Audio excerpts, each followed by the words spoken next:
Assalamualaikum warahmatullahi wabarakatuh. Kami dari kelompok 2 yang beranggotakan saya, Syaharani Nurjana, dan teman saya. Mayang Tresnawati Putri. Di video kali ini, kelompok kami akan mempresentasikan chapter 6 tentang akuntansi dan nilai waktu dari uang.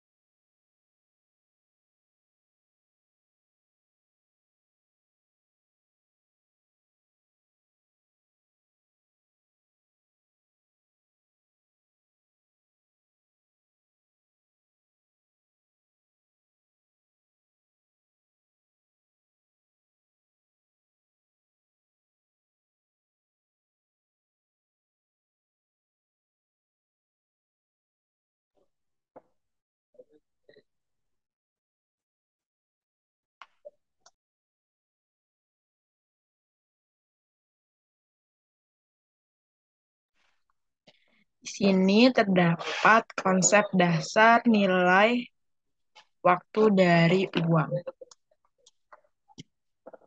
Yang pertama, terdapat hubungan antar uang, dan kedua, 100.000 rupiah yang diterima hari ini lebih berarti daripada 100.000 rupiah yang dijanjikan pada suatu waktu di masa depan. Dalam akuntansi dan keuangan, nilai waktu uang menunjukkan hubungan antara waktu dan uang, bahwa 100.000 rupiah yang diterima hari ini bernilai lebih dari 100.000 rupiah yang dijanjikan pada suatu waktu di masa depan. Time value of money pada dasarnya mengungkapkan bahwa uang yang diterima sekarang berbeda nilainya bila dibandingkan dengan uang yang akan diterima 1 bulan atau 1 tahun ke depan. Pengaruh waktu terhadap nilai uang di masa yang akan datang menyangkut penanaman dana ke dalam suatu investasi, baik investasi jangka pendek maupun jangka panjang.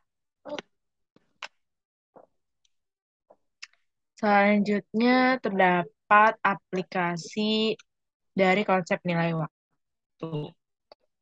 Pengukuran akuntansi berdasarkan nilai sekarang. Yang pertama ada Wesel, penilaian piutang dan utang tidak lancar yang tidak mengandung suku bunga ditetapkan atau lebih rendah dari suku bunga pasar. Yang kedua ada list, penilaian aktiva dan kewajiban yang harus dikapitalisasi menurut list jangka panjang dan pengukuran jumlah pembayaran list serta amortisasi leasehold tahunan. Yang ketiga, ada pensiun dan tunjangan pasca pensiun lain. Pengukuran komponen biaya jasa atau service cost dari beban tunjangan pasca pensiun dan kewajiban tunjangan pasca pensiun. Yang keempat, ada aktiva jangka panjang. Pengevaluasian investasi jangka panjang alternatif dengan mendiskontokan arus kas masa depan. Penentuan nilai aktiva yang diakuisisi melalui kontrak pembayaran ditangguhkan atau deferred payment contract. Pengukuran penurunan nilai aktiva. Selanjutnya ada nomor 5, yaitu dana pelunasan, penentuan kontribusi yang dibutuhkan untuk mengakumulasi dana bagi tujuan penarikan hutang. Yang keenam, ada penggabungan bisnis, penentuan nilai piutang, utang, kewajiban, akrual, dan komitmen yang diakuisisi atau diterima dalam suatu pembelian. Terus yang ketujuh ada pengungkapan, pengukuran nilai arus kas masa depan dari cadangan minyak dan gas untuk diungkapkan sebagai informasi tambahan. Yang keempat ada kontrak angsuran, pengukuran pembayaran periodik atas kontrak pembelian jangka panjang. Selanjutnya ada sifat bunga. Interest, sebelumnya pengertian bunga atau interest adalah pembayaran untuk pemakaian uang. Interest merupakan kelebihan kas yang diterima atau dibayarkan kembali untuk dan di atas jumlah yang dipinjam. Contoh, jika corner bank meminjamkan $10.000 kepada Hillfarm Company dan meminta untuk membayar kembali sebesar $11.500, maka selisihnya yaitu $1.500. Bagaimana interest rate atau suku bunga ditentukan? Salah satu yang paling penting adalah tingkat risiko kredit atau risiko tidak membayar. Jika faktor-faktor lainnya tidak berubah, maka semakin tinggi risiko kredit, semakin tinggi suku bunga. Peminjam berisiko rendah seperti Microsoft atau Intel mungkin dapat memperoleh pinjaman pada suku bunga yang sedikit lebih rendah dari suku bunga pasar. Selanjutnya ada jumlah bunga yang terlibat dalam transaksi keuangan adalah fungsi dari tiga variabel berikut. Yang pertama ada pokok utang atau prinsipal, yaitu jumlah yang dipinjam atau diinvestasikan. Yang kedua ada suku bunga atau interest rate, yaitu persenet dari pokok utang yang beredar. Yang ketiga ada waktu atau time yang merupakan jumlah tahun atau bagian fraksional dari tahun ketika jumlah pokok utang itu beredar. Selanjutnya ada dasar nilai waktu uang untuk bunga sederhana atau simple interest. Simple interest adalah bunga yang dihitung pada jumlah pokoknya. Jumlah interest ini merupakan pengembalian atas atau pertumbuhan dari pokok sepanjang satu periode waktu. Simple interest umumnya diekspresikan sebagai berikut. Yang interest itu rumus penghitungannya sama dengan P kali I kali N. P-nya itu pokok, I-nya itu rate of interest untuk satu periode, N-nya itu sama dengan jumlah periode. Di sini terdapat ilustrasi dari Bastro Electric Inc. meminjam $10.000 selama 3 tahun dengan tingkat bunga sederhana 8% per tahun. Hitung total bunga yang harus dibayar selama 1 tahun. Perhitungan untuk bunga tahunannya sama dengan tadi rumusnya P kali I kali N. P-nya itu pokok, I-nya itu rate of interest untuk satu periode, N-nya itu jumlah periode. Jadi, tadi pokoknya itu 10.000, rate of interest-nya itu 8%, jumlah periodenya itu di sini untuk 1 tahun. Jadi dikali 1 sama dengan $800. Selanjutnya ada ilustrasi dari Bastro Electric lagi. Meminjam 10.000 selama 3 tahun dengan tingkat bunga 8% per tahun. Hitung total bunga yang harus dibayarkan selama 3 tahun.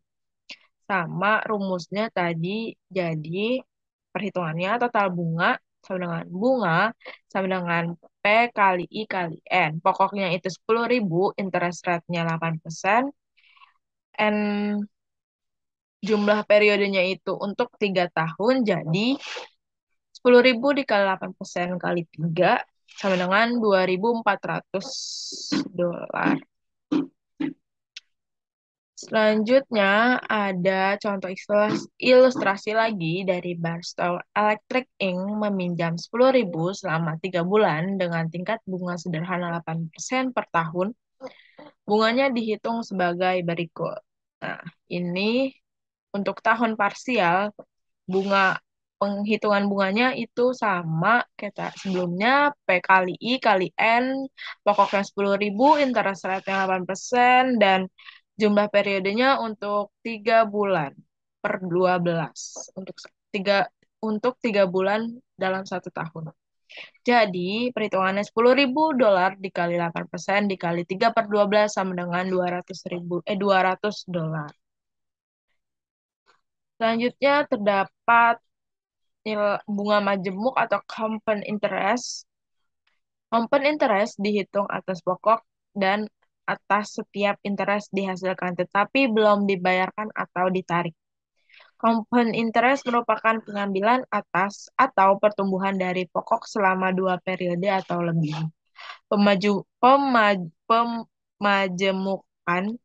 tidak hanya menghitung atas pokok hutang, tetapi juga atas bunga yang dihasilkan sampai tanggal dari pokok itu dengan mengasumsikan bunga ini disimpan dalam deposit. Selanjutnya ada di sini terdapat bunga sederhana versus bunga majemuk. Ini untuk mengilustrasikan perbedaan antara bunga sederhana dengan bunga majemuk.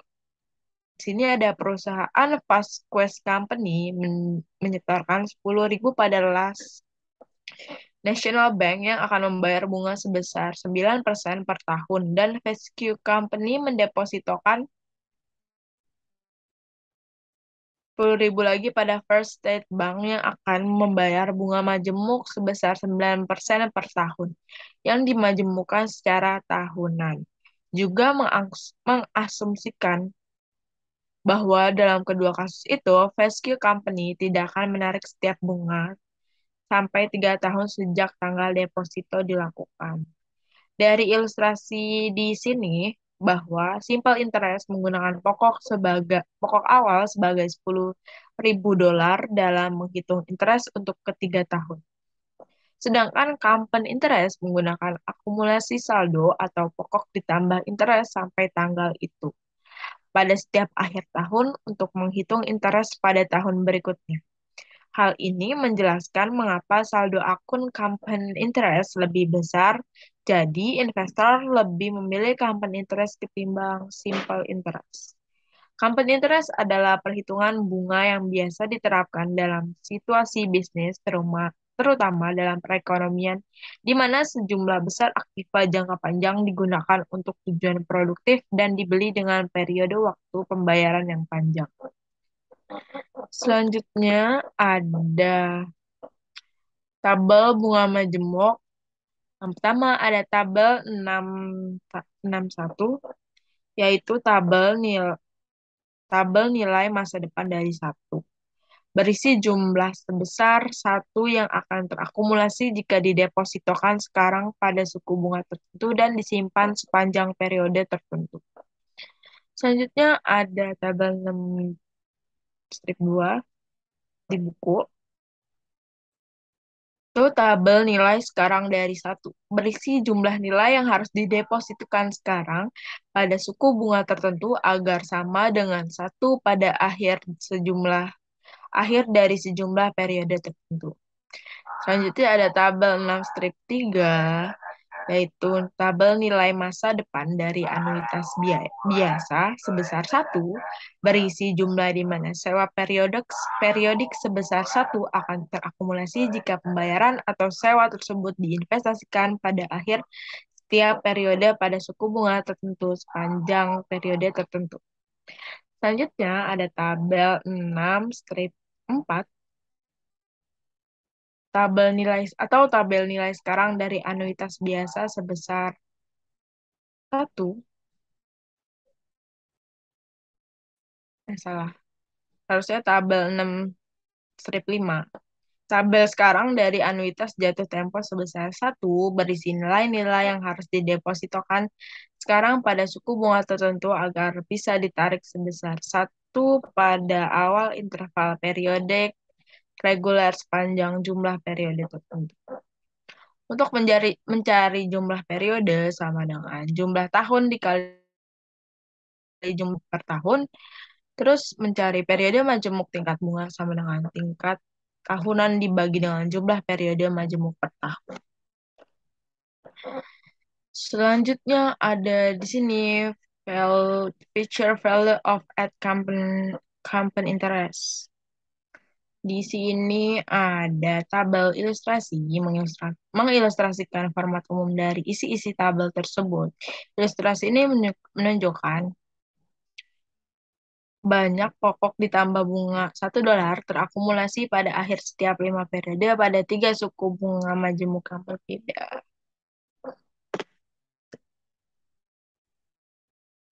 Di sini ada rumus untuk menentukan nilai faktor nilai masa depan, yaitu FPF N, I sama dengan satu tambah I dipangkatkan N. F, FPF N, satu I sama dengan faktor nilai masa depan untuk N periode pada I interest. Terus N itu untuk jumlah periode, I itu untuk tingkat bunga untuk satu periode. Selanjutnya ada tabel bunga majemuk. Ini untuk mengilustrasikan penggunaan tabel bunga untuk menghitung jumlah bunga, bunga majemuk. Ilustrasi 6-3 menunjukkan nilai masa depan yang satu terakumulasi dengan asumsi tingkat bunga 9%. Ini terdapat 3 periode untuk tabelnya. Selanjutnya ada tabel bunga majemuk juga. Di sini ada untuk mencari jumlah periode sama dengan jumlah tahun dikali jumlah periode majemuk per tahun. Di sini ada annually 1, semi-annually 2, quarterly, dan monthly. Semi-annual itu untuk 1 tahun, quarterly itu untuk 4 bulan, semi-annual itu untuk dua, dua, dua setengah setengah tahun, dan itu untuk satu tahun atau 12 bulan. Selanjutnya ada bunga tahunan 9% setiap hari memberikan hasil 9,42%. Hasil efektif untuk investasi 10.000. Jadi, bunga tahunan sebesar 9% yang dimajemukkan setiap hari akan menyediakan hasil 9,42%. Ini dikenal sebagai hasil efektif efektif atau efektif yield. Suku bunga tahunan 9% disebut sebagai suku bunga ditetapkan atau state rate, nominal atau nominal rate, atau face rate jika frekuensi pemajemukan lebih besar dari suku bunga ditetapkan. Selanjutnya,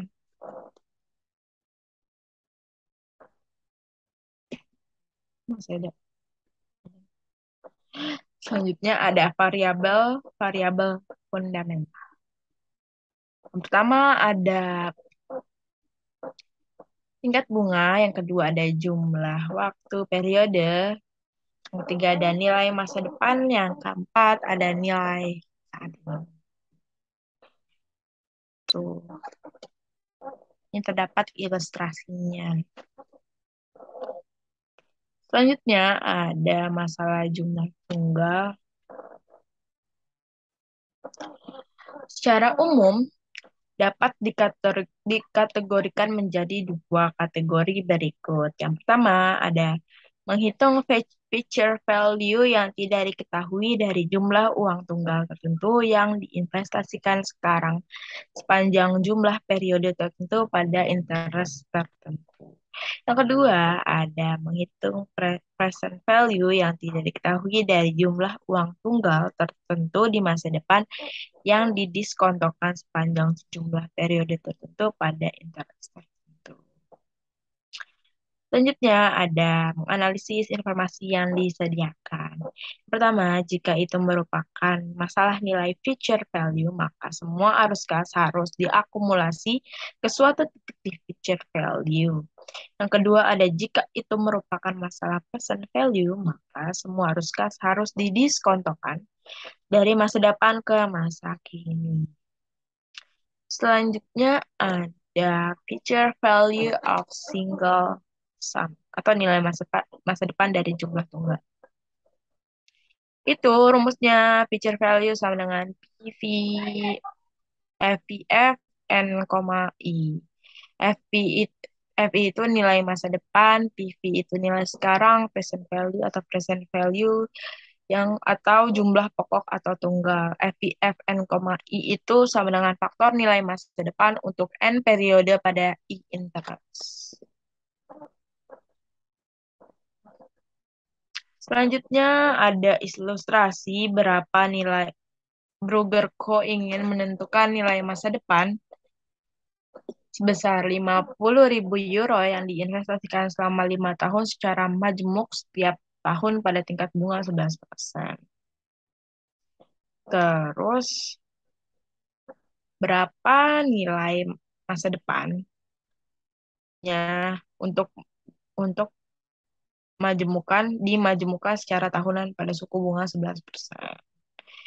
Itu rumusnya yang tadi nilai masa depan sama dengan future value sama dengan PV atau PFPN, I sama dengan PV-nya itu 50.000, FF-nya itu ini bisa dihitung pakai kalkulator. Jadi FPF PFP-nya itu 1 ditambah 11%, terus N-nya dipangkatin N itu sebesar 5 tahun, jadi dipangkatkan 5. 50.000 di 50.000 euro dikali 1,68506 sama dengan 84.253 euro. Next.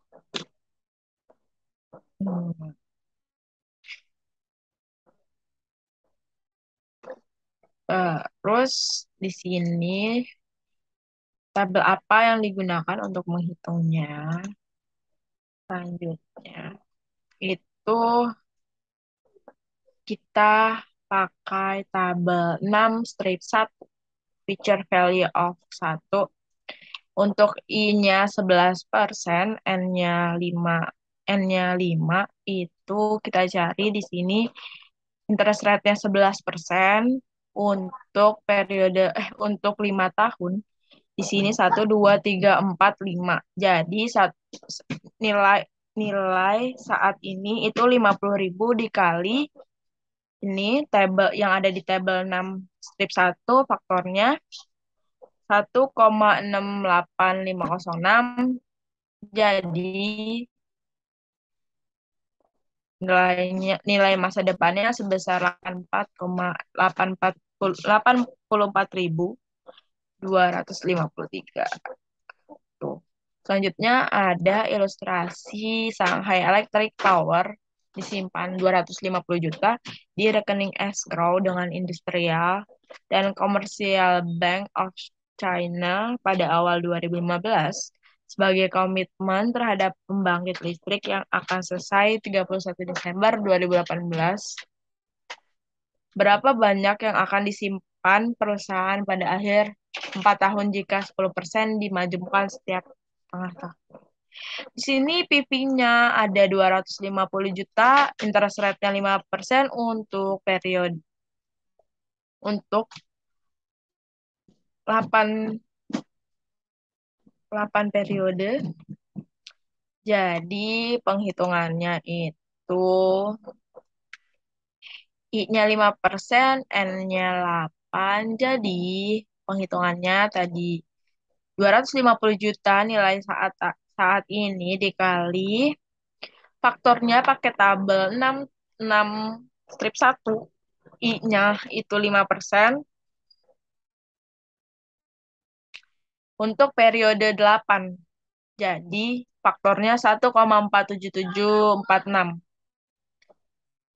Jadi jumlah nilai masa depannya itu 300.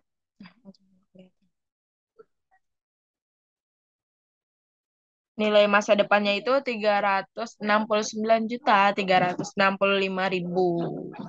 Selanjutnya ada nilai sekarang dari jumlah tunggal. Jumlah yang dibutuhkan untuk berinvestasi sekarang untuk menghasilkan nilai masa depan yang diketahui.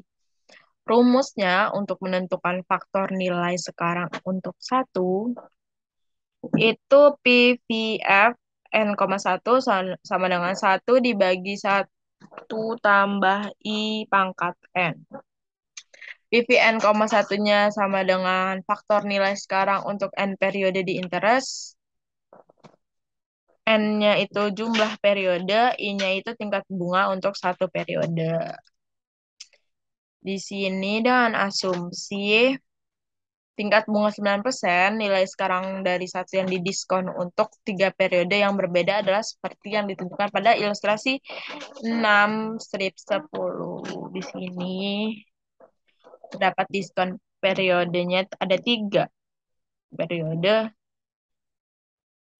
Ini rumusnya, present value-nya seperti ini, formulanya seperti ini. Next. Selanjutnya ada ilustrasi 6 strip 9 menunjukkan nilai sekarang dari satu tabel untuk 5 periode yang berbeda pada tingkat bunga yang berbeda. Sini ada present value of satu at compound interest, tabel 6 strip 2. Jadi ini untuk 5 periode. Di sini dikotakin 9 untuk interest rate-nya 9% selama periode 1, 2, 3. Next.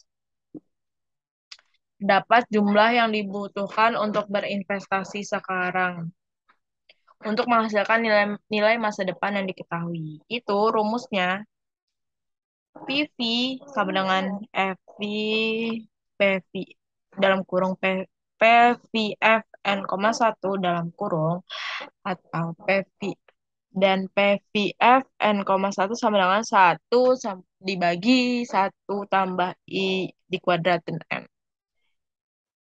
Pangkat N, sorry.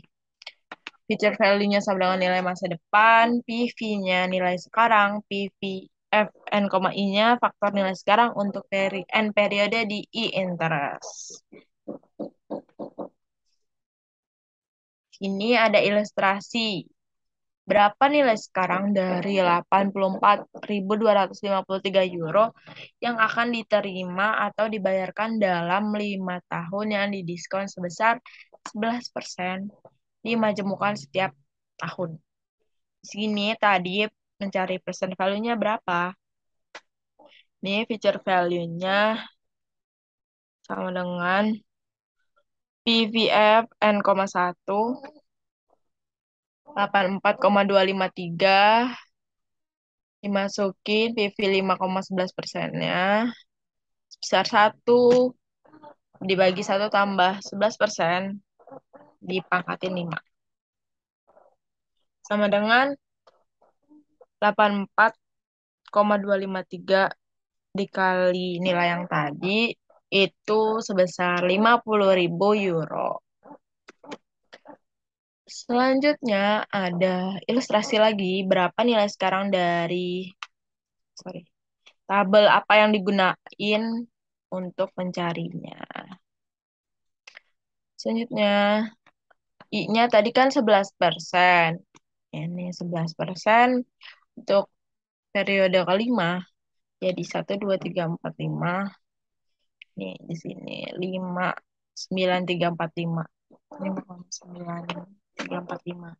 Jadi tadi kan nilai masa depannya 8,253 dikali faktornya nih yang di 11% ini di tabel 6 strip 2 dijumlah dikali jadi nilai saat ininya 50.000. Pakainya tabel 6 strip 2 untuk present value of 1.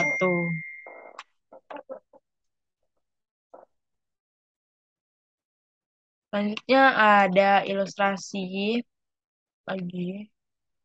Diasumsikan saya bahwa paman kaya memutuskan untuk memberikan saya 2.000 untuk liburan, 2.000 dolar untuk liburan ketika saya lulus dari perguruan tinggi 3 tahun dari sekarang. Dia mengusulkan untuk membiayai perjalanan dengan menginvestasikan sejumlah uang.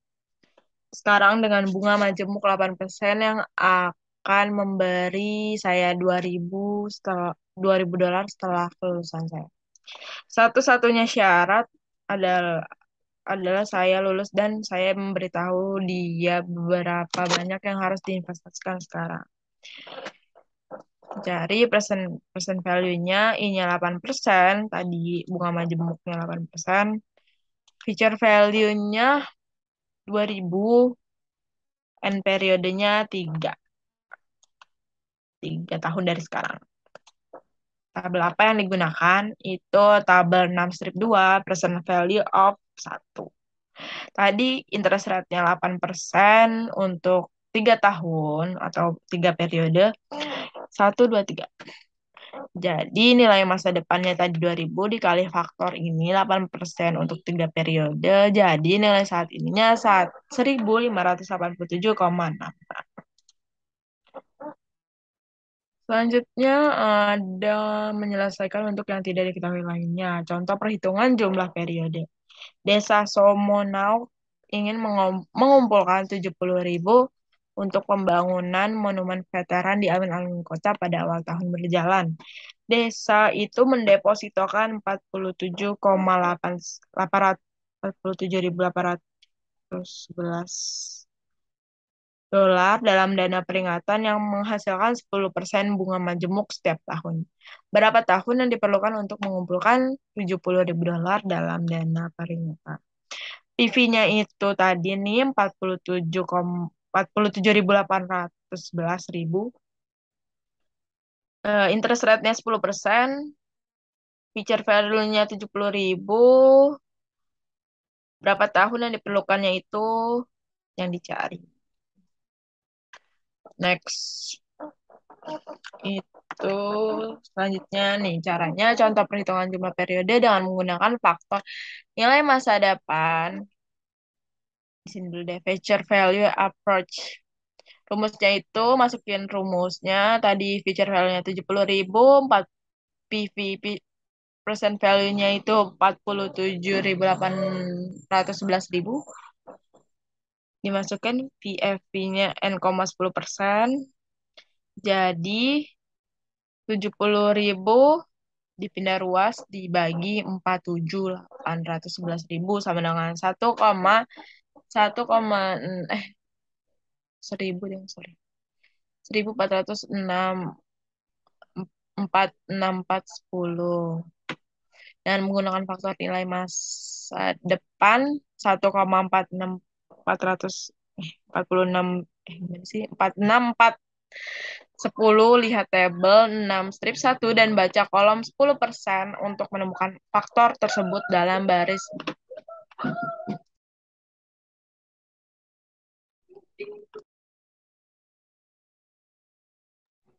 Untuk menemukan faktor tersebut dalam baris 4 periode. Di sini pakai tabel 6 1 feature value of 1. Feature value of 1. Nih, interest rate 10%. Tadi FVF N,10%-nya itu 1,46410. Jadi dibutuhin itu untuk 4 periode atau 4 tahun. Nih. Selanjutnya ada lagi ini contohnya present value approach. Nih, PV dimasukin 47.811, feature value-nya 70.000, PVF N,10%, dipindah ruas dibagi 47.811 dibagi 70.000 sama dengan sebesar itu. Dengan menggunakan faktor nilai sekarang 0,68301, dilihat dari tabel 6 strip 2 dan baca kolom 10% untuk menemukan faktor tersebut dalam baris 4 periode. Nih, 10%. Terus, sudah nggak kelihatan. Untuk periodenya berarti, ini kan 0,68301. Berarti periodenya untuk 4 periode. Selanjutnya,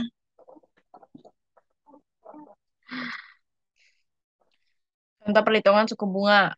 Advance Design Inc. membutuhkan 1.409.870 untuk riset dasar 5 tahun dari sekarang. Perusahaan saat ini memiliki 800.000 untuk diinvestasikan. Untuk tujuan itu, pada tingkat bunga berapa ia harus menginvestasikan 800.000 euro untuk mendanai proyek penelitian dasar sebesar 1.409.870 euro 5 tahun dari sekarang. Jadi interest rate, nyari interest rate-nya. PV-nya 800.000, N-nya untuk 5 tahun dari sekarang, future value-nya 1.409.870. Gimana carinya? Tadi masukin rumusnya 1.409.870 untuk future value, present value-nya 800.000, FVF 5, jadi 1.409.870 dibagi 800.000 sama dengan 1,76234. Kita cari nih di mana. Dia ada di 1,76234 di 12% untuk periode 5. Untuk 5 periode maksudnya. Jadi dia interest rate-nya 12%. Dia menggunakan faktor nilai masa depan 1,26234 pakai tabel 6,6 strip 1 dan baca baris 5 periode untuk menemukan faktornya nih. Di baris 5 atau 5 periode. Selanjutnya ada lagi cari Sun Value Approach nih. Masukin rumusnya tadi PV-nya 800.000, feature value-nya 1.409.870, PV-nya 5,1, 5, I, sorry nggak lihat. 800.000 dibagi 1.409.870 jadi 0,56743. Dengan menggunakan faktor nilai sekarang, dipakainya lihat tabel 6 strip 2 dan baca sepanjang baris 5 periode untuk menemukan faktornya. Dia pakai tabel 6 strip 2, present value of 1. Ini dia cari 0,56743-nya ada di mana. Untuk 5 periode, jadi dia pakai interest rate-nya 12%. Selanjutnya ada anuitas. Ini ada pengertian. Anuitas adalah merupakan satu arus atau stream kas yang tetap setiap periodenya ke anuitas. Beberapa contoh dari perhitungan anuitas dalam keuangan individu, misalnya cicilan bulanan kredit mobil atau rumah dan pembayaran biaya kontrak rumah bulanan. Arus kas ini biasa merupakan arus kas masuk sebagai pengambilan atas investasi maupun arus keluar yang dialokasikan sebagai tujuan investasi maupun arus keluar yang dialokasikan sebagai tujuan investasi. Annuity adalah suatu rangkaian pembayaran uang dalam jumlah yang sama yang terjadi dalam periode waktu tertentu. Annuities merupakan definisi mengharuskan bahwa yang pertama pembayaran atau penerimaan periodik yang disebut rent atau sewa selalu berupa jumlah yang sama. Yang kedua ada interval waktu di antara rent atau pembayaran tersebut selalu sama. Yang ketiga ada compounding of interest sekali setiap interval. Selanjutnya ada dua jenis anuitas. Itu ada ordinary annuity atau jika rent terjadi pada akhir setiap periode. Dan annuity due jika rent terjadi pada awal setiap periode. Ini merupakan the feature of and annuity adalah jumlah dari semua rent ditambah compounding interest atas rent.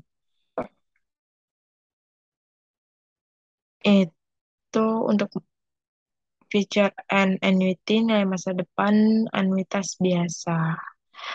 Karena rent atau pembayaran yang membentuk anuitas biasa didepositokan pada akhir setiap periode, maka pembayaran ini tidak menghasilkan bunga selama periode itu. Pembayaran ini tetap tidak menghasilkan interest selama periode ketiga karena tidak didepositokan hingga akhir periode ketiga.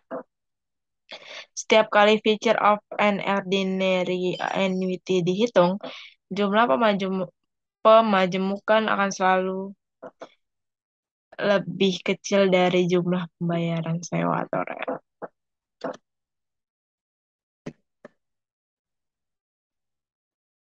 Selanjutnya akan dijelasin oleh Mayang. Belum.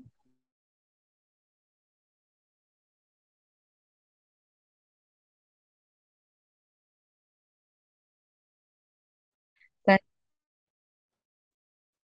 sorry, masih saya yang jelasin seharusnya.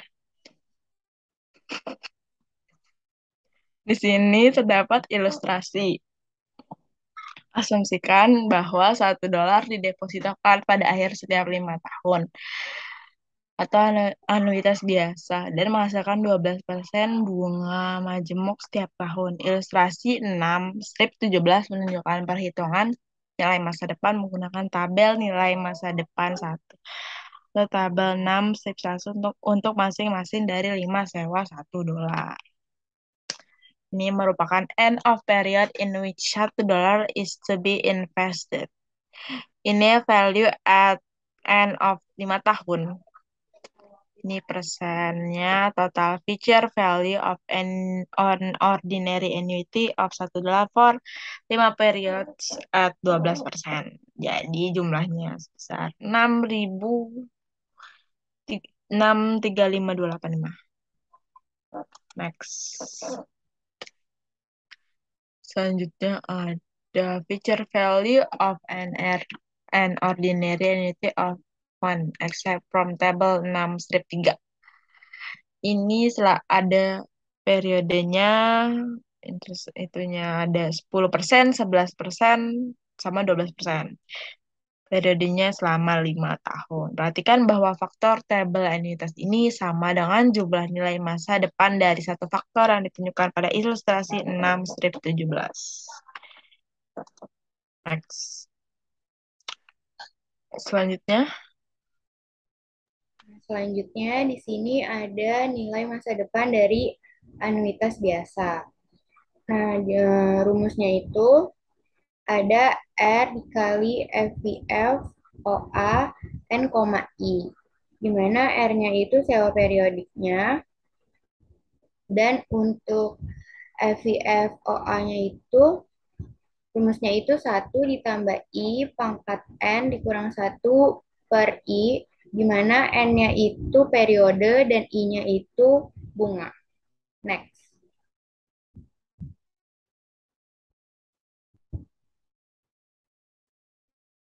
Nah, di nilai masa depan dari anuitas biasa ini, contoh ilustrasinya di sini ada berapa nilai masa depan dari 5 simpanan sebesar $5.000 yang dilakukan pada akhir setiap 5 tahun berikutnya dengan bunga 12%. Dan di sini ada gambaran ilustrasinya. Terus kita cari future value of an ordinary annuity-nya sama dengan R dikali FVF OA N, I, di mana R-nya itu kan 5.000. Terus kita cari FVFOA-nya itu dengan periode 5, jadinya 5,12% karena bunganya itu 12%. Nah, jadinya 5.000 dikali 1 ditambah 0,12 dipangkatin 5 dikurang 1 per 0,12 sama dengan 5.000 dikali 635.285 hasilnya itu 31.76425. Nah, untuk menentukan nilai masa depan dari faktor anuitas biasa, Yang 6,35285-nya itu dalam rumus bisa digunakan kalkulator keuangan atau baca tabel yang sesuai. Nah, dalam hal ini kita bisa lihat di tabel 63 atau tabel yang berisi jumlah sewa periodik yang akan terakumulasi jika pembayaran atau sewa diinvestasikan pada akhir setiap periode pada tingkat bunga tertentu untuk sejumlah periode tertentu. Oke, next. Nah, jadi kita bisa lihat di kolom 12% dan pada baris 5 periode, karena untuk 5 periode, jadi biar lebih cepat gitu, kita lihat di tabel aja guys. Nah, terus di sini sama aja kayak tadi, hitungannya jadinya 5.000, eh, 5.000-nya itu deposito dikali faktornya yang di labelin merah itu, hasilnya itu nilai masa depannya. Next.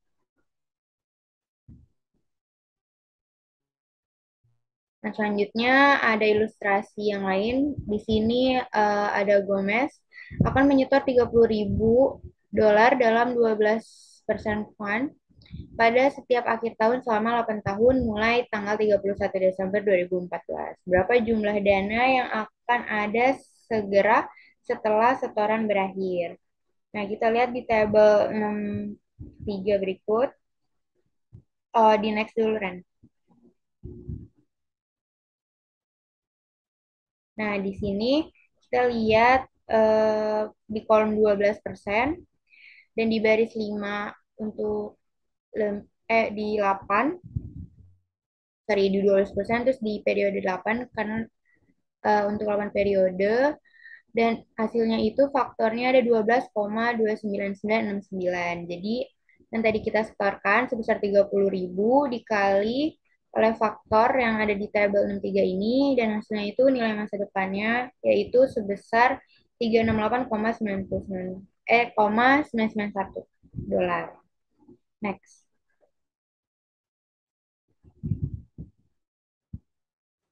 Nah, di sini ada nilai masa depan dari anuitas jatuh tempo, di mana sewa terjadi pada awal setiap periode.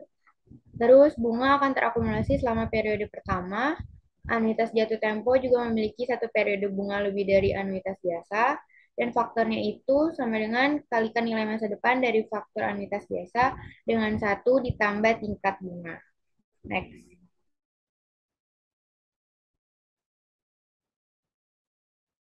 Nah, di sini ada perbandingan anuitas biasa dengan anuitas jatuh tempo. Analisis sebelumnya dari anuitas biasa kan mengasumsikan bahwa sewa periodik itu terjadi pada akhir setiap periode. Nah, ingatlah bahwa anuitas jatuh tempo mengasumsikan sewa periodik terjadi pada awal setiap periode. Ini berarti anuitas jatuh tempo akan mengakumulasi bunga selama periode pertama atau berbeda dengan sewa anuitas biasa yang tidak akan. Dengan kata lain, kedua jenis anuitas berbeda dalam jumlah periode akumulasi bunga yang terlibat meskipun jumlah sewa yang sama terjadi. Jika sewa terjadi pada akhir periode atau anuitas biasa, dalam menentukan nilai anuitas, masa depan akan ada satu periode bunga yang lebih sedikit daripada jika sewa terjadi pada awal periode atau di anuitas jatuh tempo. Nah, dalam contoh ini, arus kas dari anuitas jatuh tempo datang tepat satu periode lebih awal daripada anuitas biasa. Akibatnya, nilai masa depan dari faktor anuitas jatuh tempo tepat 12% lebih tinggi dari faktor anuitas biasa. Misalnya nilai faktor anuitas biasa pada akhir periode 1 sebesar 12% adalah 1 juta. Sedangkan untuk anuitas jatuh tempo adalah berapa nih? 1 juta 1,1200. Nah, untuk menemukan nilai masa depan dari faktor anuitas jatuh tempo, kalikan nilai masa depan dari faktor anuitas biasa dengan 1 ditambah tingkat bunga. Next. Nah, di sini ada ilustrasi nilai masa depan dari anuitas jatuh tempo untuk perhitungan sewa. Jadi, asumsikan eh, kita ini berencana untuk mengumpulkan 14.000 untuk uang muka apartemen kondominium 5 tahun dari sekarang. Selama 5 tahun ke depan, kita akan mendapatkan pengembalian tahunan sebesar 8%, itu bunga majemuknya untuk setengah tahunan. Berapa banyak yang harus kita setorkan pada akhir setiap periode 6 bulan. Nah, sini ada ilustrasinya juga. Nah, terus kita masukin ke rumusnya, yaitu ada future value of an ordinary annuity sebesar di sini diketahui 14.000, nah, sama dengan R dikali FVF OA N,I, di mana R-nya itu belum diketahui. Nah, kita bisa ketahuinya itu yang FVF-nya dulu, di mana N-nya itu periodenya 10. Kenapa 10? Karena kita itu berencana 5 tahun dari sekarang dan akan mendapatkan itu 5 tahun ke depan, jadi 10 tahun. Terus 4%-nya itu karena untuk setiap periode 6 bulan, jadi 8%-nya itu dibagi 2 jadi 4%. Nah, maka yang 14.000 sama dengan R dikali 12,00611, itu bisa lihat di tabel, bisa juga dihitung pakai kalkulator keuangan. Nah, R-nya sama dengan 1,16607. Next. Nah, selanjutnya itu di sini ada nilai masa depan dari anuitas jatuh tempo untuk perhitungan jumlah sewa berkala. Nah, di sini misalkan tujuan perusahaan adalah mengakumulasikan 117,332 dolar dengan melakukan setoran berkala sebesar 20.000 dolar pada akhir setiap tahun, yang akan menghasilkan 8% bunga majemuk setiap tahun saat terakumulasi. Berapa banyak setoran yang harus dibuat? Jadi, setoran yang harus dibuat itu kita masukin pakai yang rumus tadi juga. Future value of an ordinary annuity-nya kan udah diketahuin sebesar 117 sekian-sekian. Terus masukin juga R-nya, yaitu setorannya sebesar 20.000. Terus kita cari FVFO-nya. Kan bunga majemuknya juga udah diketahui 8%. Nah, jadi kita tinggal cari N-nya itu kan. Jadi, cara nyari N-nya itu 117,332 dibagi 20.000 dolar. Nah, sama dengan 5,8660. Atau N-nya bisa dibuletin jadi 5 periode atau 6 periode. Next. Nah, di sini nilai masa depan dari anuitas jatuh tempo untuk perhitungan nilai masa depan. Tuan Goodrange menyetor 2.500 hari ini di rekening tabungan yang menghasilkan bunga 9%. Dia berencana untuk menyetor 2.500 setiap tahun untuk total 30 tahun. Berapa banyak uang tunai yang akan dikumpulkan oleh si Tuan Goodrange di rekening tabungan pensiunnya ketika dia pensiun dalam 30 tahun.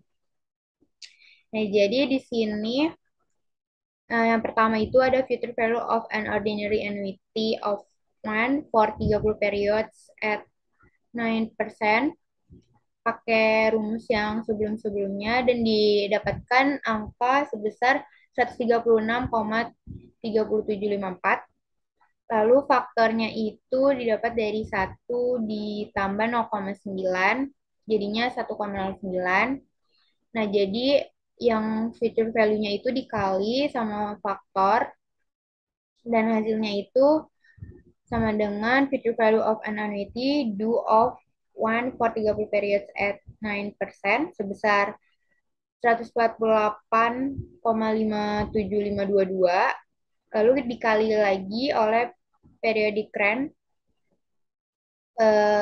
sebesar 2.500. Nah, jadinya kumulasinya itu ketika dia pensiun dalam 30 tahun sebesar 371,438.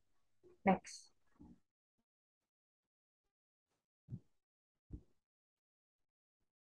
Selanjutnya, di sini ada nilai sekarang dari anuitas biasa.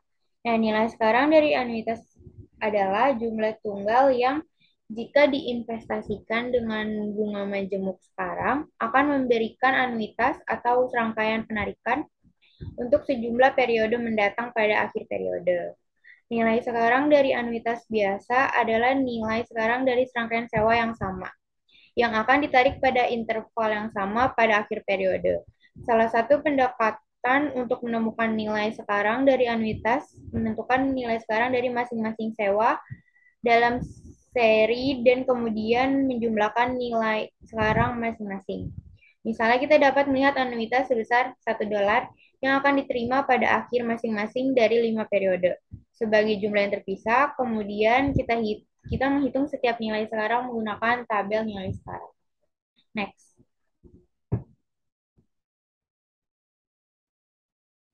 Lalu di sini rumusnya itu untuk menyatakan nilai sekarang dari anuitas biasa eh, sama dengan R kali PVF OA N, I, di mana PF OA N, I-nya itu cara hitungnya 1 dikurang 1 per N ditambah I pangkat N dibagi I.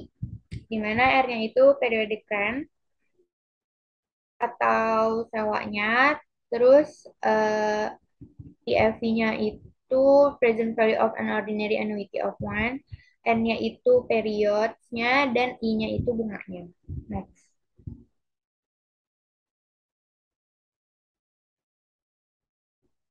Um,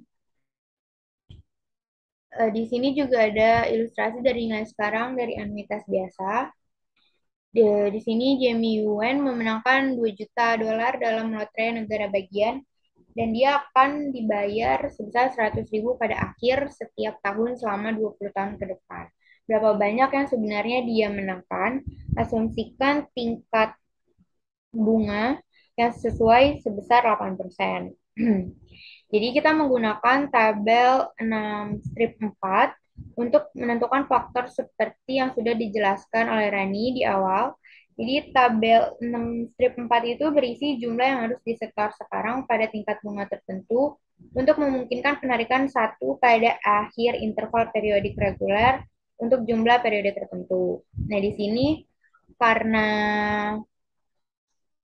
bunganya itu 8, jadi kita lihat di kolom 8% dan untuk periode 20 tahun di baris ke-20. Jadi nilainya itu di sini ada faktornya nilainya 9,81815. Jadi 100 ribunya itu sebagai tanda terima kita kalikan faktor yang udah kita dapat di tabel 6 strip 4 ini sama dengan 981,815. Nah, itu merupakan nilai saat ini. Next.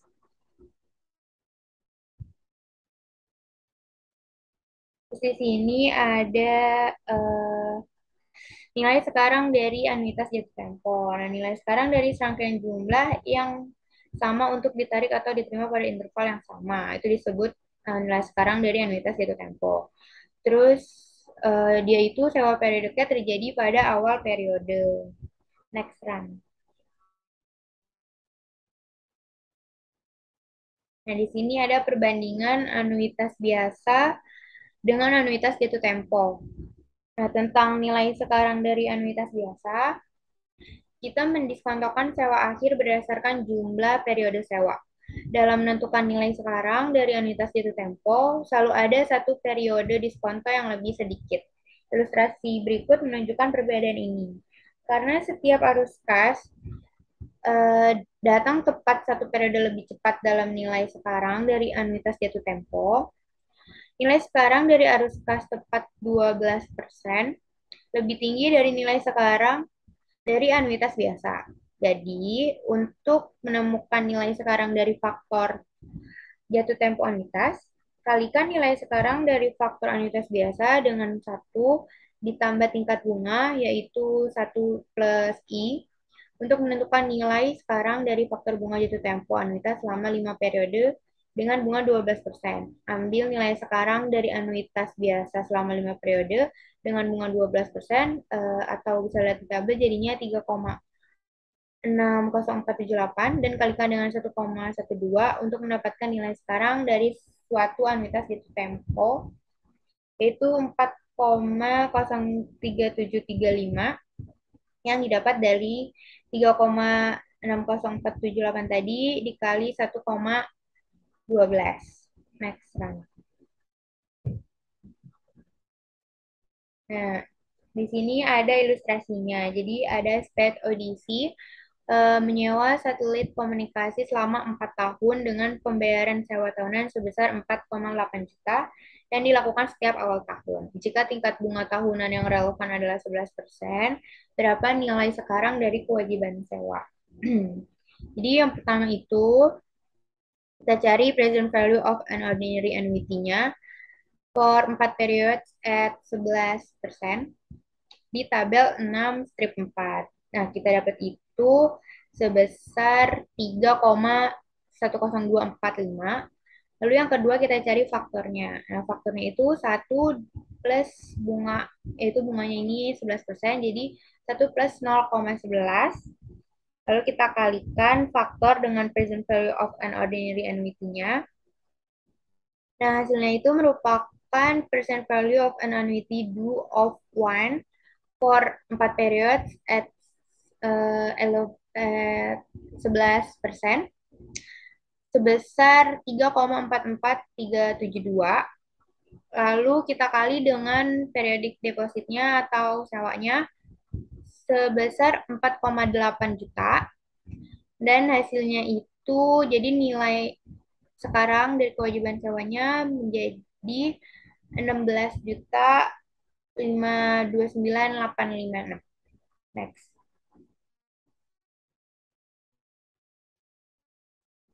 Um, di sini ada nilai sekarang dari anuitas Tempo untuk perhitungan suku bunga. Jadi, asumsikan jika kita menerima laporan dari Mastercard dengan saldo terutang sebesar 528 sekian-sekian, dan kita dapat melunasinya dalam 12 pembayaran bulanan yang sama, masing-masing sebesar 50. Dengan pembayaran pertama jatuh tempo 1 bulan dari sekarang. Berapa tingkat bunga yang akan kita bayar? Nah, untuk menghitung berapa tingkat bunga akan kita bayar, di sini rumusnya present value of an ordinary annuity itu sebesar 528,77. Terus R-nya itu kan 50. Terus kita cari PFVOA-nya itu dengan N-nya itu periodnya itu 12 dan I-nya yang kita cari sama dengan kita pindah ruaskan jadinya 528,77 per 50. Hasilnya itu 10,57540. Nah, kita mengacu pada tabel 6 strip 4 dan membaca sepanjang baris 12 periode. Dan kita akan menemukan 10,57534 di kolom 2%. Karena 2% adalah tingkat bulanan, maka tingkat bunga tahunan nominal adalah 24% yang didapat dari 12 dikali 2%. Jadi tingkat tahunan efektif adalah 26,82413% didapat dari 1 ditambah 0,02 persenannya dikurang 1. Next.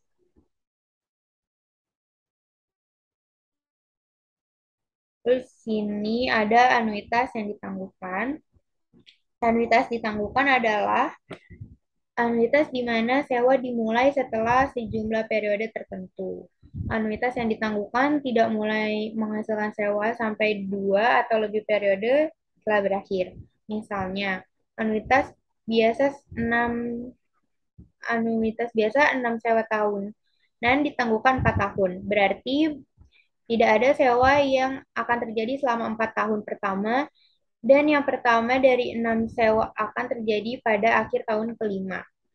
Lalu anuitas jatuh tempo 6 sewa tahunan ditangguhkan 4 tahun berarti bahwa tidak ada sewa yang akan terjadi selama 4 tahun pertama dan sewa pertama dari 6 akan terjadi pada awal tahun kelima. Lalu sewa itu dimulai setelah sejumlah periode tertentu, nilai masa depan dari anuitas yang ditangguhkan, perhitungannya itu sama dengan nilai masa depan dari anuitas tidak ditangguhkan. Lalu nilai sekarang dari anuitas ditangguhkan itu harus mengakui bunga yang timbul selama periode penangguhan. Next.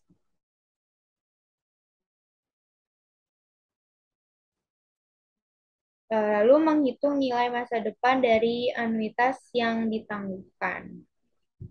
Jadi, menghitung nilai masa depan dari anuitas yang ditangguhkan itu relatif mudah, karena tidak ada akumulasi atau investasi di mana bunga dapat diperoleh.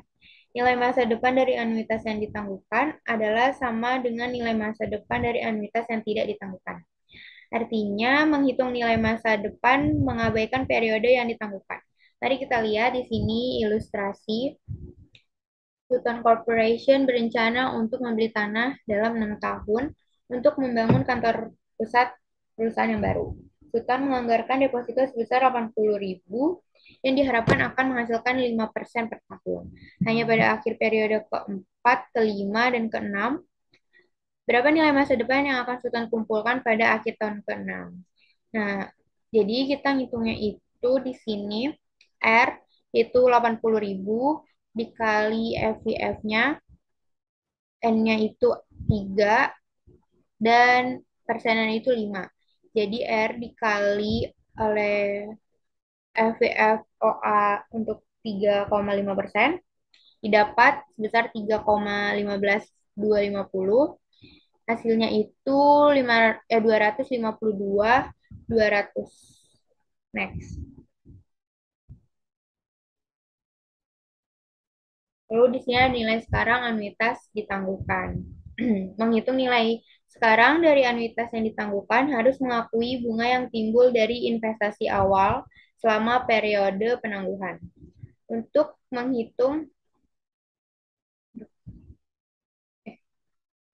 Untuk menghitung nilai sekarang dari anuitas yang ditangguhkan, kita menghitung nilai sekarang dari anuitas biasa sebesar 1 seolah-olah sewa telah terjadi untuk seluruh periode. Kemudian mengurangi nilai sekarang dari sewa yang tidak diterima selama periode penangguhan. Terus juga kita biarkan dengan nilai sekarang dari sewa yang sebenarnya diterima setelah periode penangguhan. Misalnya di sini Bob Bender telah mengembangkan perangkat lunak tutorial hak cipta untuk sewa dalam akuntansi tingkat lanjut. Dia setuju untuk menjual hak cipta kepada kampus mikrosistem untuk 6 pembayaran tahunan masing-masing sebesar 5.000. Pembayaran akan dimulai 5 tahun dari hari ini. Diberikan tingkat bunga tahunan sebesar 8%. Berapakah nilai sekarang dari 6 pembayaran tersebut? Nah, di sini ada gambarannya, ada grafik gambarannya. Next, Ran. Nah, ini bisa diselesaikan oleh dua cara. Bentar. Jadi yang pertama itu kita bisa pakai table 6 strip 4. Yang pertama, kita masukin dulu nih bunganya itu 5.000. Terus yang keduanya itu present value of an ordinary annuity of 1 for total periods, yaitu total periodenya itu 10. Number of rent 6 ditambah number of deferred periods-nya itu 4. Lalu dikali 8%. Nah, hasilnya itu didapatin 6,71008. Lalu dikurang present value of an ordinary annuity of 1 for the number of different periods. Periodnya itu yang kita pakai 4, add 8%, sama bunganya. Dan hasilnya itu 3,31213. Nah, hasilnya kita kali sama yang tadi 5.000 tadi, jadinya present value of 6 rand of 5.000 different for 4 periodnya itu 16 dolar 989,75. Nah, kita juga bisa gunain tabel 62 dan 64. Jadi kalau pakai cara yang kedua ini ada dua step. Yang pertama, stepnya itu present value of an ordinary annuity. Jadi kita cari dulu present value of an ordinary annuity-nya, pakai rumusnya. Nah, habis itu kita lihat di tabel 6 strip 4. Didapat 5.000 dikali PF-nya itu 4,62288. Jadi kita kali 5.000 dikali PFV yang udah kita lihat di tabel 4. Hasilnya itu 23.114,40. Lalu kita pakai step yang kedua, yaitu untuk mencari present value of a single sum. Pakai rumusnya juga itu FV dikali PVF N, I. Nah, FV-nya kan tadi kita udah dapet ini 23.114,40. Terus kita kali si PFV-nya itu dengan N-nya itu 4 dan persennya itu 8. Kita dapat di tabel 62 itu sebesar 0,73503. Kita kalikan dan hasilnya itu sebesar 16.989,78. Nah, ini cara kedua dengan cara pertama ini hasilnya itu sama kalau dibuletin. Jadi kita buletin aja hasilnya dan hasilnya itu sama. Jadi mau pakai cara pertama bisa, cara yang kedua juga bisa. Next, run.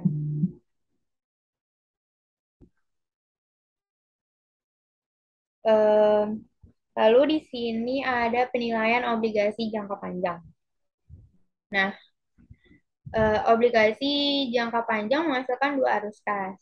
Yang pertama, pembayaran bunga periodik selama umur obligasi, dan yang kedua itu pokok atau nilai nominal yang dibayarkan pada saat jatuh tempo atau single sum. Nah, pada tanggal penerbitan, pembeli obligasi menentukan nilai sekarang dari dua arus kas ini menggunakan tingkat bunga pasar. Pembayaran bunga periodik mewakili anuitas. Prinsipal mewakili masalah jumlah tunggal. Nilai pasar obligasi saat ini adalah gabungan nilai sekarang dari anuitas bunga dan jumlah pokok. Next run.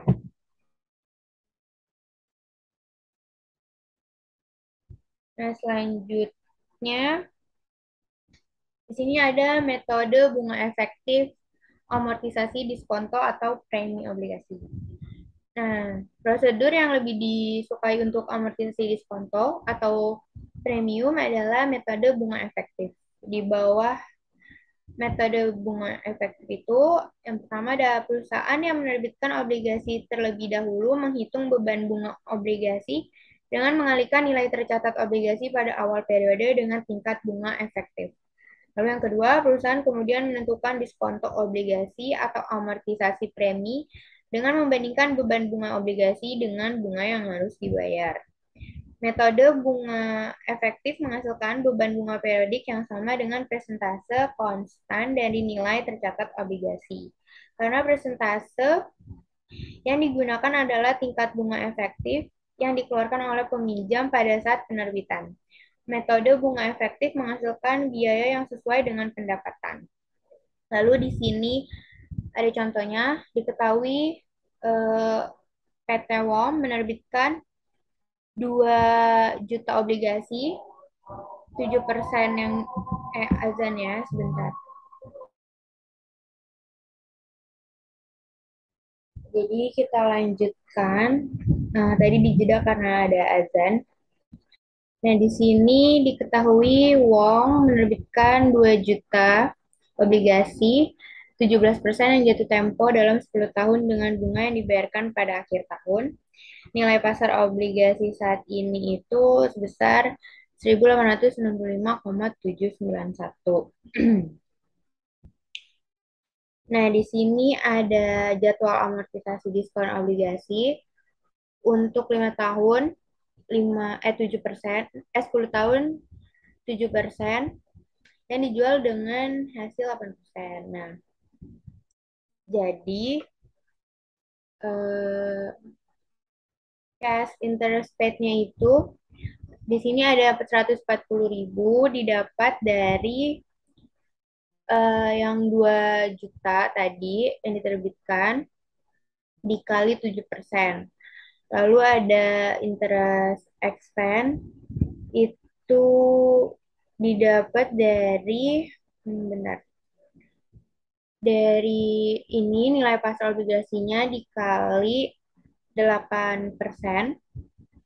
Lalu ada bond discount amortization itu didapat dari yang tadi interest expense tadi kita kali sama cash interest paid. Nah, habis itu yang hmm, hmm, hmm, hmm. Yang di sini yang di carrying value of bonds-nya itu yang kedua yang 1,875,054 itu kita dapat dari yang sebelumnya nih nilai pasar obligasi yang sebelumnya ditambah sama diskon obligasi amortisasi.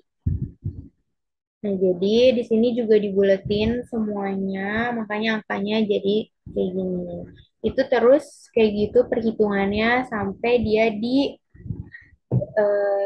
di tanggal 12/31 tahun 2021. Next run.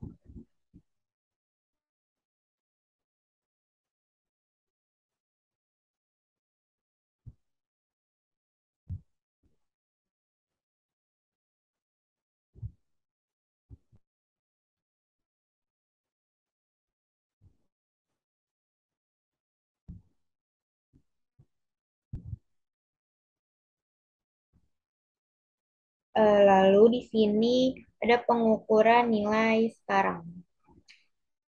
Jadi di masa lalu sebagian besar perhitungan akuntansi nilai sekarang bergantung pada jumlah arus kas yang paling mungkin. IFRS 13 menjelaskan secara rinci pendekatan berbeda yang disebut pendekatan arus kas yang diharapkan. Ini menggunakan berbagai arus kas dan menggabungkan probabilitas arus kas tersebut untuk memberikan pengukuran nilai kini yang lebih relevan.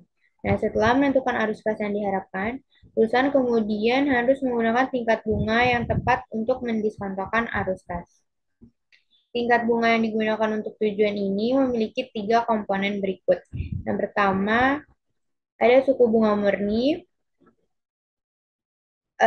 yaitu dari 2% sampai 4%, jumlah yang akan dikenakan pemberi pinjaman jika tidak ada kemungkinan gagal bayar dan tidak ada ekspektasi inflasi. Lalu yang kedua, itu tingkat inflasi yang diharapkan dari bunga 0% sampai yang tidak kita ketahui. Itu pemberi pinjaman menyadari bahwa dalam ekonomi inflasi, mereka dibayar kembali dengan dolar yang kurang berharga. Akibatnya, mereka menaikkan suku bunga untuk mengkompensasi hilangnya daya beli ini. Ketika ekspektasi inflasi tinggi, maka suku bunga juga menjadi tinggi. Lalu yang ketiga itu ada tingkat bunga resiko kredit sebesar 0% sampai 5%. Jadi pemerintah memiliki sedikit atau tidak ada resiko kredit, yaitu resiko gagal bayar ketika menerbitkan obligasi. Nah, namun sebuah perusahaan bisnis tergantung pada stabilitas keuangan, profitabilitas, dan likuiditasnya dapat memiliki resiko kredit yang rendah ataupun tinggi. Next run.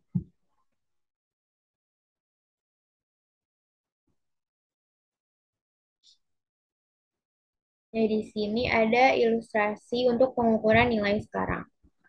Di soal ada Angela Contreras sedang mencoba menunjukkan mencoba menentukan menyisikan agar ia memiliki cukup uang dalam 2 tahun untuk merombak mesin pada mobil bekas antiknya.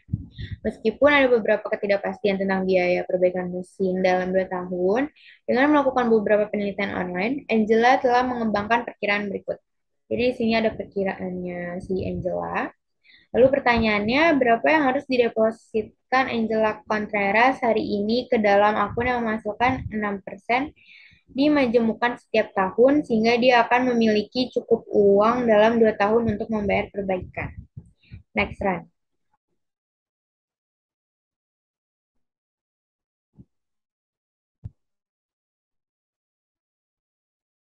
Nah, jadi jawabannya data yang tadi, yang estimate cash flow, kita kali sama probability assessment.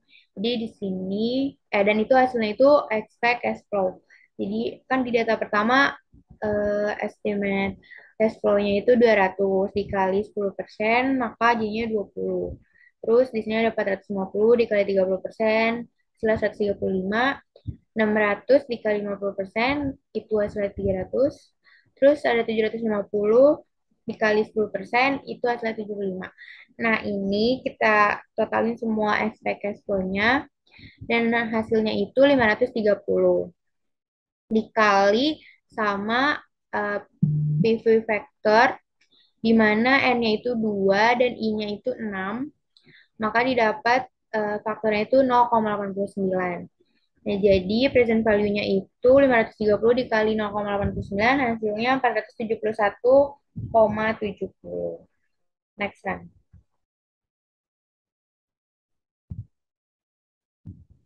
Selanjutnya ada latihan soal E5 strip 2 yang mengklasifikasi neraca laporan posisi keuangan. Berikut ini adalah keterangan dari laporan posisi keuangan Nikos SPA. A. Aset tidak lancar. 1. Investasi. 2. Properti, pabrik, dan peralatan. 3. Aset tidak berwujud. 4. Aset lainnya. Yang B ada aset lancar. C. Ekuitas. D. Kewajiban tidak lancar. E. Kewajiban lancar. Di sini instruksinya tunjukkan dengan huruf bagaimana setiap hal berikut biasanya harus diklasifikasikan. Jika suatu barang harus muncul dalam catatan atas laporan keuangan, gunakan huruf N. Untuk menunjukkan fakta ini, jika suatu item tidak perlu dilaporkan sama sekali pada laporan keuangan, posisi digunakan huruf X. Di sini terdapat akun-akunnya. Terus kita klasifikasi. Yang pertama ada modal saham preference, itu dia masuknya ke laporan posisi keuangan di aset lancar. Yang kedua ada goodwill, dia masuknya ke A3 atau aset tidak berwujud. Dia juga laporan posisi keuangan di bagian aktiva. Yang ketiga ada gaji dan upah yang harus dibayar. Itu dia masuk atau kewajiban lancar masuk ke dalam laporan posisi keuangan di sebelah pasifa. Yang keempat ada hutang. Dia masuk ke kewajiban lancar, masuk juga ke laporan posisi keuangan di bagian pasifa. Yang kelima ada bangunan atau building. Dia A2 aset yaitu aset tetap masuk juga ke laporan posisi keuangan. Yang keenam ada perdagangan surat berharga, dia B masuk ke aset lancar di laporan posisi keuangan. Yang ketujuh ada hutang lancar dari hutang jangka panjang. Dia masuk kewajiban lancar di laporan posisi keuangan. Yang kedelapan ada paten atau hak paten. Dia A3 atau aset tidak berwujud. Dia masuk juga laporan posisi keuangan. Yang kesembilan ada penyisian piutang. Dia B masuk masuk akun B aset lancar dan laporan posisi keuangan juga. Yang ke-10 ada piutang. Dia aset lancar juga masuk ke dalam laporan posisi keuangan sebelah aktiva. Selanjutnya ada akun ke-11 yaitu akumulasi penghasilan komprehensif lain. Dia masuk ke klasifikasi C di ekuitas, masuk ke laporan posisi keuangan bagian aktiva. Sorry, pasiva maksudnya. Yang ke-12 ada wesel bayar yang jatuh tempo di tahun depan. Dia masuknya kewajiban lancar di laporan posisi keuangan di sebelah pasiva. Yang ke-13 ada perlengkapan. Dia diklasifikasikan di B yaitu aset lancar di laporan posisi keuangan. Yang ke-14 ada modal saham biasa atau ordinary. Itu dia masuk ke klasifikasi C, ekuitas di laporan posisi keuangan. Yang ke-15 ada tanah atau land, dia masuk klasifikasi A2, yaitu aset tetap di laporan posisi keuangan. Yang ke-16 ada dana pelunasan obligasi, dia masuk ke A1, investasi di laporan posisi keuangan. 17 ada persediaan diklasifikasikan di B atau aset lancar di laporan posisi keuangan. Yang ke-18 ada asuransi dibayar di muka diklasifikasikan di B yaitu aset lancar di laporan posisi keuangan. Yang ke-9 ada hutang obligasi diklasifikasikan di D atau kewajiban tidak lancar di laporan posisi keuangan. Terakhir ada pajak penghasilan terutang diklasifikasikan di E yaitu kewajiban lancar di laporan posisi keuangan. Selanjutnya akan dihabisin oleh Maya latihan soal Selanjutnya, E5 strip 9. nah, di sini kita akan membahas latihan soal E5 strip 9. Di sini ada bagian aset lancar dan kewajiban lancar dari laporan posisi keuangan Jin Liu Ltd dalam ribuan. Oke, next run.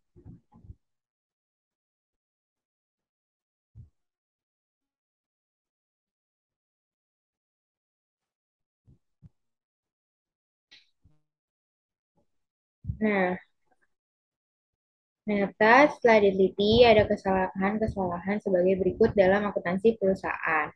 Pertama, pengeluaran tunai Januari 2020 yang masuk pada Desember 2019, termasuk pembayaran utang usaha sejumlah 35.000, di mana uang tunai diskon 2%.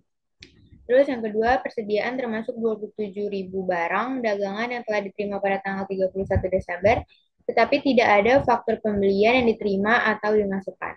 Dari jumlah ini, 10.000 telah diterima secara konsinyasi, itu sisanya dibeli dengan syarat 2/10 N per 30. Lalu yang ketiga, penjualan selama 4 hari pertama bulan Januari 2020 sebesar 30.000 dicatat dalam buku penjualan per 31 Desember 2019. Dari jumlah tersebut, 21.500 merupakan penjualan kredit dan sisanya merupakan penjualan tunai. Yang keempat, kas tidak termasuk penjualan tunai. Ditagih pada Januari 2020 dan masuk per 31 Desember 2019. Berjumlah 35.324. Dari jumlah ini, sebesar 23.324 diterima secara kredit setelah dikurangi diskon tunai sebesar 2%. Sisanya merupakan hasil dari pinjaman bank.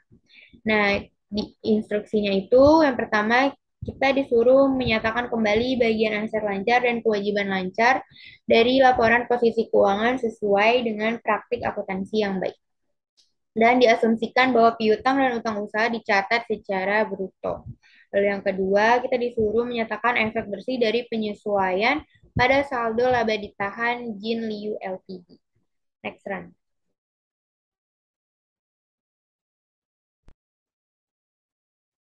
Nah, jadi yang A itu di sini ada current aset atau aset lancar.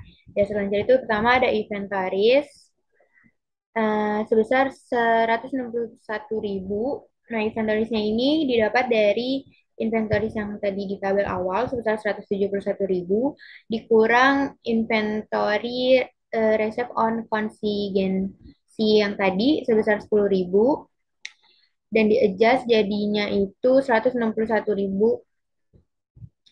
Lalu di sini yang kedua ada account receivable sebesar 91.300 itu didapat dari account receivable balance yang pertama sebesar 89.000. Lalu ditambah account reduce from January collection yaitu 23.324 dibagi 98% karena yang 2% itu tadi diambil buat diskon.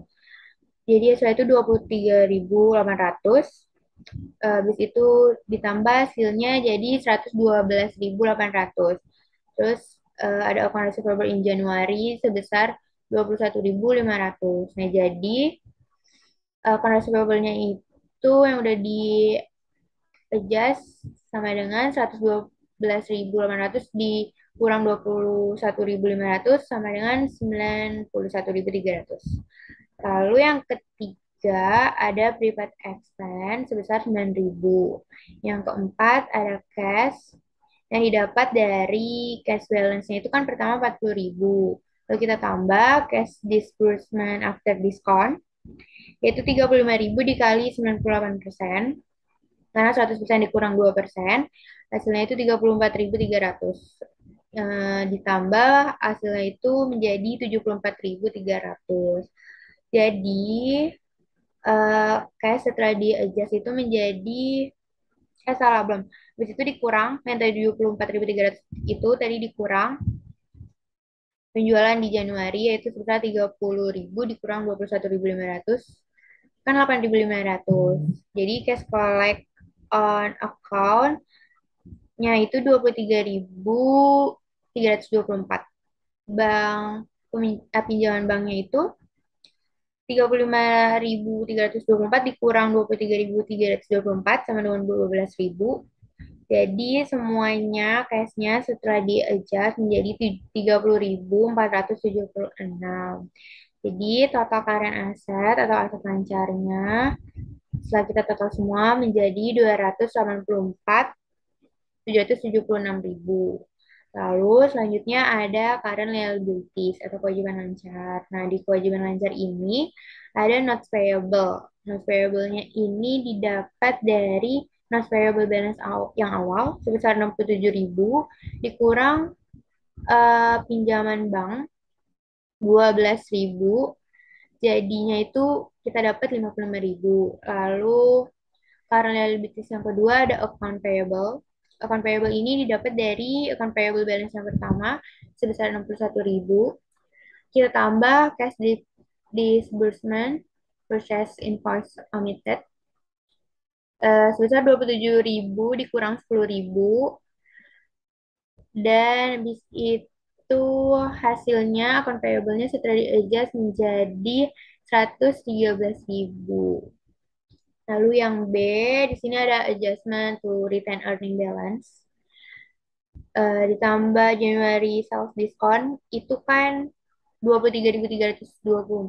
Kita bagi 98% dan kita kali 2% atau 0,2. Jadinya 476.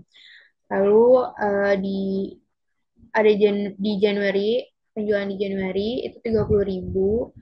Terus Januari proses diskonnya itu 35.000 dikali 2%, maka 700. Ada Desember purchase itu 17.000 dan konsigensi inventory sebesar 10.000. Jadi semuanya itu menjadi 57.700. Dia itu minus. Jadi chance decrease to return earning sebesar 57.224. Next run.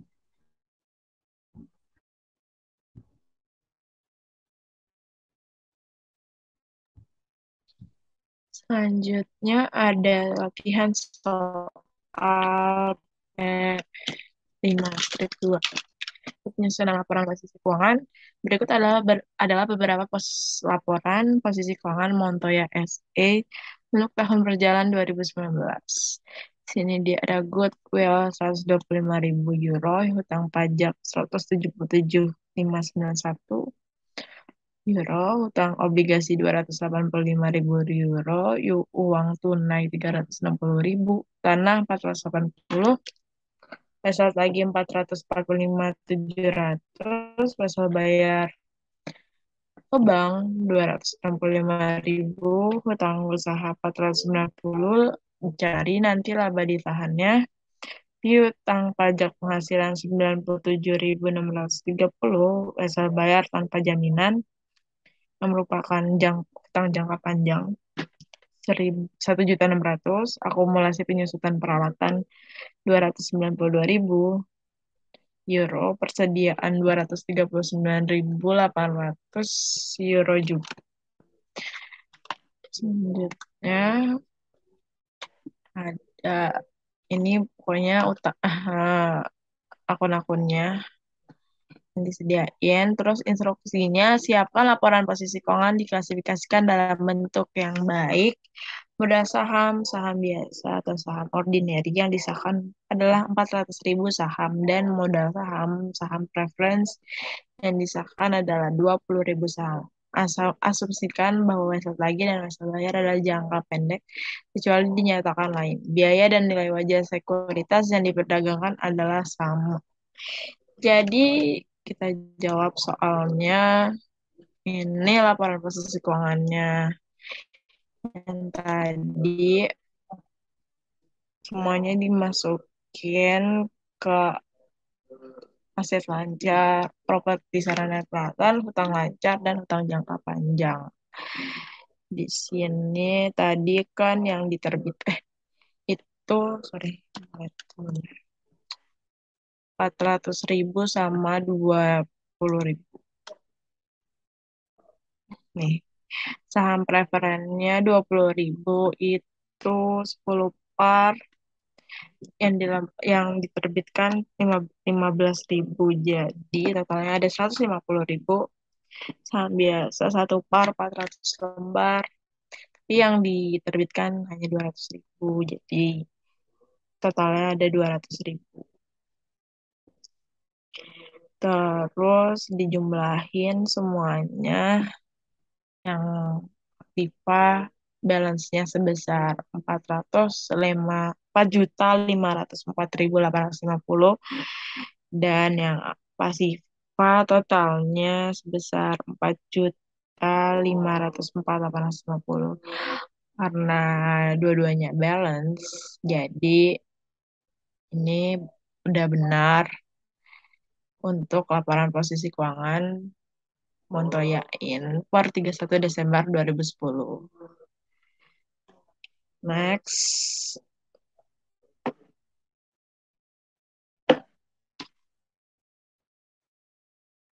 Selanjutnya di sini kita akan membahas latihan soal P5 strip 7. Jadi di sini Luwa Ltd memiliki laporan sebagai berikut untuk posisi 31 Desember 2018 dalam ribuan. Nah, selama tahun 2019, hal-hal berikut terjadi. Yang pertama, Luwo melikuidasi portofolio investasi ekuitas dan perdagangan dengan kerugian 5.000. Lalu sebidang tanah dibeli seharga 38.000. Lalu tambahan 30.000 dalam saham biasa diterbitkan pada nilai nominal. Dividen sebesar 10.000 diumumkan dan dibayarkan kepada pemegang saham. Laba bersih untuk tahun 2019 ada 35.000, termasuk 12.000 dalam beban penyusutan. Lalu tanah dibeli melalui penerbitan obligasi tambahan sebesar 30.000. Ada juga pada tanggal 31 Desember 2019, kas adalah 70.200, hutang usaha 42.000, dan hutang usaha 40.000. Nah, instruksinya itu kita disuruh yang pertama melaporkan laporan arus kas untuk tahun 2019. Lalu yang kedua, yang B, menyiapkan laporan posisi keuangan seperti yang akan muncul pada tanggal 31 Desember 2019. Yang C, menghitung arus kas beban luo dan cakupan utang tunai saat ini untuk tahun 2019. Dan yang D itu kita disuruh analisis untuk menggambarkan bagaimana informasi dalam laporan posisi keuangan dan laporan arus kas membantu pengguna laporan keuangan. Next run.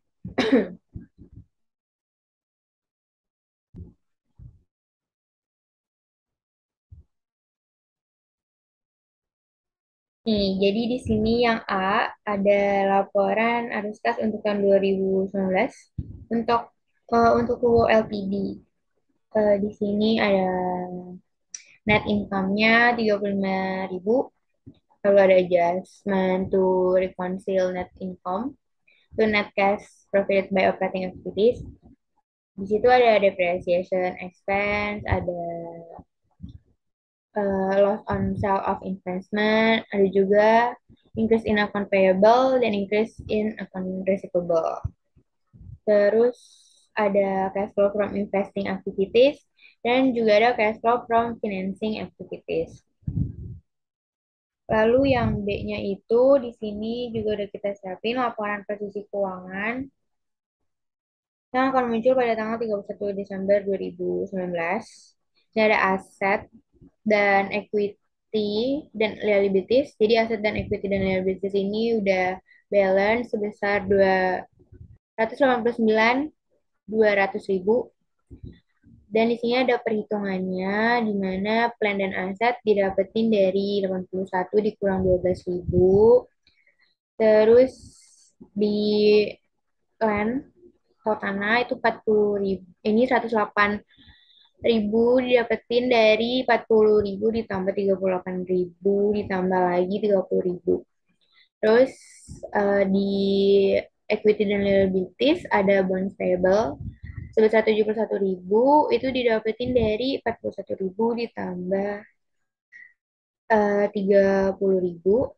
Lalu di equity dan liabilities juga ada share capital ordinary sebesar 130.000 itu didapat dari 100.000 ditambah 30.000. Dan yang terakhir di equity dan liabilities juga ada return earning sebesar 48.200 itu didapat dari 23.200 ditambah 35.000 dikurang 10.000. Nah, yang C ini arus kas bebas luo dan cakupan uang tunai saat ini untuk tahun 2019. Dan di sini ada net cash profit by operating activities sebesar 41.200 dikurang purchase of land karena dia beli tanah sebesar 38.000. Terus ada dividen juga, dia memberikan dividen sebesar 10.000. Jadi free cash flow-nya itu minus 6.800. Next run.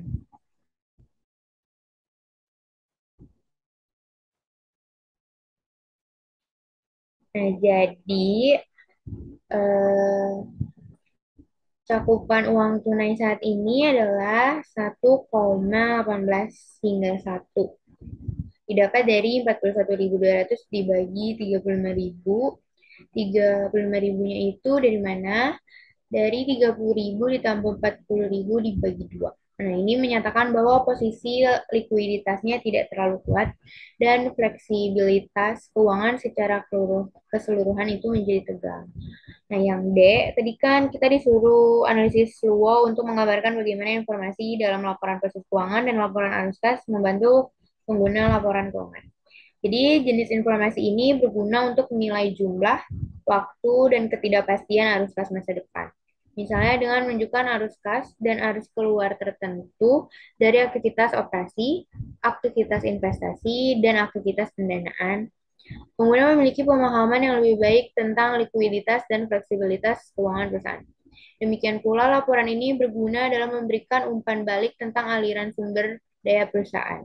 Informasi ini akan membantu pengguna hmm, Informasi ini akan membantu pengguna membuat prediksi arus kas masa depan yang lebih akurat.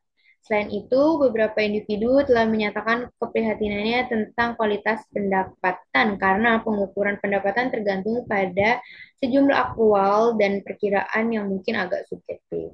Akibatnya, semakin tinggi rasio kas yang disediakan oleh aktivitas operasi terhadap laba bersih, semakin nyaman beberapa pengguna dalam keandalan pendapatan.